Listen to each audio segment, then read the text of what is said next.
Bismillahirrahmanirrahim. Bienvenue dans cette nouvelle vidéo où je vais traiter la lecture à la 4e, 5e, 6e année du primaire. Dans cette nouvelle vidéo, je vais traiter les points suivants. D'abord, comment les textes sont choisis. Ensuite, quelles sont les démarches méthodologiques qui sont poursuivies pour l'enseignement de la lecture-compréhension ou bien la lecture expliquée. Donc chaque méthode choisit un nom pour ce type de lecture, mais le sens est le même. Donc un texte de lecture prend en compte tout à la fois, et pour chaque niveau, les caractéristiques fondamentales d'un texte d'auteur et les capacités d'assimilation des apprenants. Également, les différents textes proposés aux apprenants sont choisis et répartis en fonction du thème de chaque unité et des objectifs visés. C'est-à-dire que le sujet traité par l'unité didactique oblige à choisir des textes qui vont dans la même visée, dans la même direction. Ils répondent à un souci de variété et d'interdisciplinarité. C'est-à-dire qu'il est en relation avec d'autres disciplines. Il ne répond pas seulement aux objectifs du texte. Ils sont accessibles, motivants et porteurs de valeur. Accessibles, c'est-à-dire compréhensibles, au niveau bien adapté au niveau des élèves. Ils sont motivants, c'est-à-dire qu'ils créent un intérêt, ils créent une motivation chez l'élève, et ils portent des valeurs, bien sûr, des valeurs implicites, que ce soit des valeurs de citoyenneté, de respect de la différence, de respect de l'environnement, d'ouverture, de solidarité, etc., etc. Donc, comme la construction du sens peut être affectée par des difficultés de compréhension, le vocabulaire difficile est explicité dans son contexte en bas de certains textes. Afin de quoi? Afin de faciliter l'accès au texte. Donc, pour faciliter l'accès au texte, des mots difficiles sont bien expliqués en bas du texte. Et ceci, on le verra, il peut bien aider l'élève à construire le sens du texte, à anticiper sur le sens du texte, en faisant attention même aux mots qui sont expliqués en bas. Les différents textes, ou bien les différents types de textes qui sont proposés, il y aura des textes informatifs, c'est-à-dire qui apportent des informations, des textes narratifs, sous forme de récits, de contes, d'histoires, etc.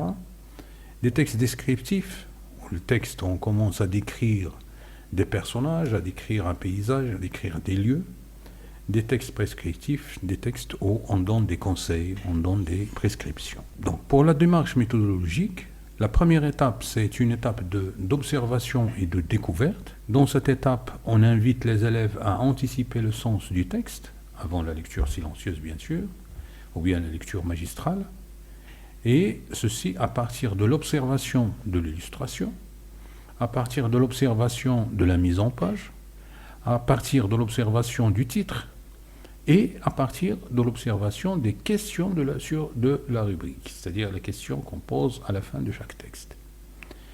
Donc, à partir de ces éléments-là, les élèves pourront émettre des hypothèses et procéder à l'interprétation de ces indices. Donc, ce sont ces indices-là qui vont donner aux élèves une idée de quoi va parler le texte. Ensuite, pour la compréhension, pour la lecture-compréhension, c'est l'étape d'aborder le côté formel du texte et la compréhension de l'écrit en permettant la validation des hypothèses émises précédemment par les élèves. Donc c'est une étape d'approfondissement du texte qui doit être menée collectivement afin de favoriser les interactions et d'aider les élèves à développer les stratégies de lecture et d'enrichir leur dictionnaire mental, c'est-à-dire d'enrichir le nombre de mots qui sont mémorisés par les élèves. Donc, d'enrichir leur dictionnaire mental par un lexique qui est bien choisi, un lexique qui est bien riche. Donc, une autre étape, c'est la lecture magistrale. On commence souvent par une lecture magistrale.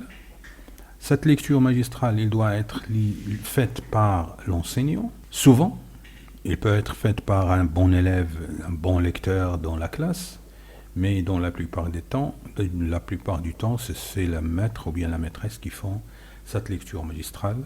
C'est une lecture qui va se faire d'une manière expressive, en ayant recours aux gestes, ayant recours aux mimiques pour approcher le sens du texte, et la lecture magistrale doit se faire pour l'intégralité du texte au début. Il sera suivi par quelques questions de compréhension globale. Dans les questions de compréhension globale, on pose la question sur de quoi parle le texte, quels sont les personnages, quelles sont les actions principales entreprises par tel ou tel personnage dans le texte, quels sont les conseils qui sont donnés s'il s'agit d'un texte prescriptif.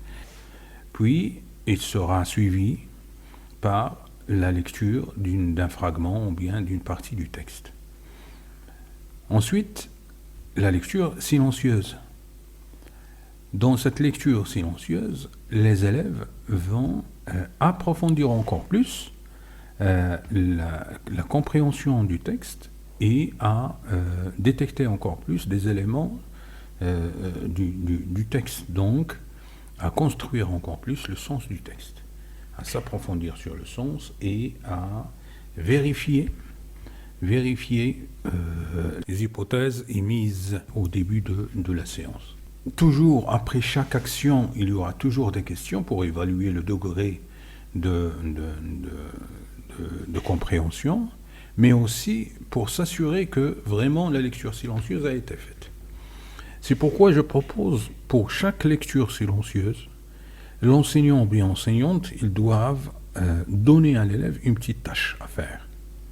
Soit dégager les personnages du texte, on peut leur dire lisez silencieusement le texte et dégagez les personnages du texte. Lisez silencieusement le texte et dégagez quelles sont les actions principales entreprises par le personnage principal. Lisez silencieusement le texte et essayez de dégager les verbes d'action qui existent dans le texte. C'est-à-dire avec les actions, avec les tâches qu'on propose aux élèves, on est sûr que la lecture silencieuse se fait.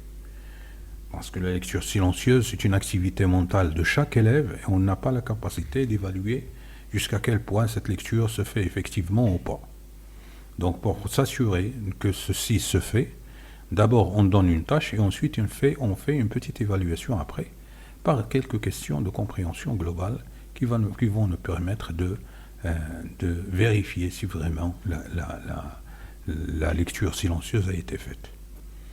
Ensuite, les questions, comme je l'ai dit, les questions de compréhension et les lectures individuelles et explications, c'est-à-dire au fur et à mesure que qu'on demande aux élèves de lire individuellement le texte, on demande à chaque élève de lire le texte, c'est un travail qui se fait à tour de rôle. Chaque fois que l'élève lit, on s'arrête aux mots et expressions difficiles pour les expliquer. Et là, pour l'explication du mot, je propose que les mots difficiles doivent être utilisés dans des phrases. On peut enregistrer également à côté sur un carnet ou bien sur un cahier spécial qui est réservé au vocabulaire ou bien réservé au lexique. Et ceci va permettre bien sûr d'enrichir le vocabulaire de chaque élève. Après la lecture individuelle et l'explication, et après avoir expliqué tout le texte et le sens est acquis, on fait la vérification des hypothèses qui sont émises par les élèves au début de la séance et d'éliminer les hypothèses qui sont fausses et de garder bien sûr les hypothèses qui sont correctes.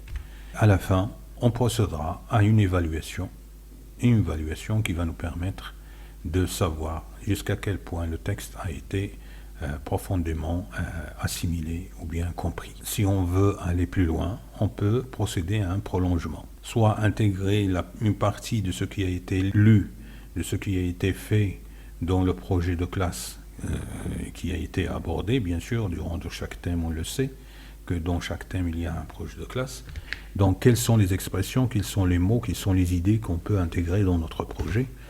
Quels sont les mots, quelles sont les expressions qu'on peut intégrer dans notre production écrite, etc. Vu l'interdisciplinarité dont on a parlé tout à l'heure, tous les éléments peuvent être utilisés dans toutes les disciplines. Donc, pour le niveau supérieur, bien sûr, le sujet du texte pourra être un sujet de débat entre les élèves, un sujet de recherche à faire chez soi, un prolongement à faire chez soi, etc. C'est-à-dire que le texte sera un point de départ vers d'autres recherches. Donc voilà, en ce qui concerne la lecture expliquée ou bien la lecture compréhension, pour les niveaux de la 4e, 5e et 6e année. La prochaine vidéo sera consacrée à la lecture diction. Alors je m'arrête là et à la prochaine vidéo, Inch'Allah.